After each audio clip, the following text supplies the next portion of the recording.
High command കീഴടങ്ങി. VD. Satheesan പറഞ്ഞു സുധാകരനെ പ്രസിഡന്റാക്കിയാൽ സ്ഥാനാർത്ഥിയാക്കിയാൽ പ്രതിപക്ഷ നേതൃസ്ഥാനം രാജിവെക്കും. എന്റെ പ്രസിഡന്റായിരുന്ന ആളാണ് അദ്ദേഹം. അദ്ദേഹത്തിനെ സ്ഥാനാർത്ഥി കോൺഗ്രസ് നേതൃത്വമാക്കിയ ഞാൻ പ്രതിപക്ഷ നേതൃസ്ഥാനം രാജിവെക്കുമെന്ന് നിങ്ങൾക്ക് എവിടെ നിന്നാണ് വാർത്ത കിട്ടിയത്? എന്ത് മര്യാദകേടാണ് നിങ്ങൾ ചെയ്തത്? ഒരാളും പറഞ്ഞില്ല. അപ്പോഴും ചർച്ച ചെയ്തിട്ടില്ല. ഇത് ചർച്ച ചെയ്തിട്ടില്ല. മിനിഞ്ഞാന്ന് രാത്രി 11 മണിക്ക് ശേഷമാണ് കോൺഗ്രസ് പ്രസിഡന്റ് തീരുമാനം പറയുന്നത്. അത് അവരുടെ തീരുമാനമാണ്, ദേശീയ നേതൃത്വത്തിന്റെ തീരുമാനമാണ്.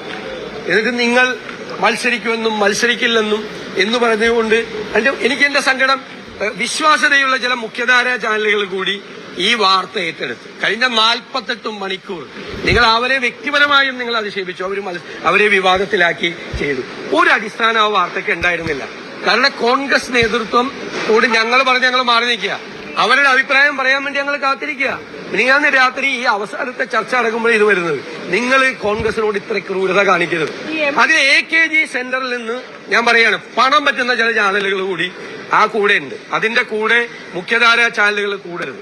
AKG സെന്ററിന്റെ ചെലവിൽ കാര്യങ്ങൾ നടത്തുന്ന ചാനലുകൾ കോൺഗ്രസിനെതിരായി UDF-നെതിരായി നടന്നത് വ്യക്തിപരമായി എനിക്കെതിരെയുണ്ട്. അതെനിക്ക് പ്രശ്നമല്ല. എനിക്കതിനൊരു വിഷയമല്ല. എനിക്കതിന് എന്ത് പറഞ്ഞാലും എനിക്കതിനെ നേരിടാനുള്ള ചങ്കൂറ്റും ആത്മവിശ്വാസവും ഒക്കെ ഉണ്ട്. പക്ഷെ കോൺഗ്രസിനെയും UDF-നെയും ഇല്ലാത്ത വാർത്തകൾ കൊണ്ട് അധിക്ഷേപിച്ച് ഞങ്ങളെ തോൽപ്പിക്കാമെന്ന് ആരെങ്കിലും കരുതുന്നുണ്ടെങ്കിൽ ഈ വാർത്ത കൊണ്ടൊന്നും ഞങ്ങൾ തോക്കൂല. ഞങ്ങൾ 100-ലധികം സീറ്റുമായി ഞങ്ങൾ അധികാരത്തിലേക്ക് തിരിച്ചു വരും. കേരളത്തിലെ ജനങ്ങളുടെ മുഴുവൻ വികാരമാണത്. ആ വികാരം ഉൾക്കൊണ്ട് ഞങ്ങൾ ഏറ്റവും ഭംഗിയായി ഞങ്ങളുടെ ടീം UDF, നിങ്ങൾ നോക്കിക്കോ, നിങ്ങൾ ഈ പറയുന്ന വാർത്തകളുടെ എല്ലാം അപ്പുറത്ത് ജനഹൃദയത്തിൽ UDF ഉണ്ട്.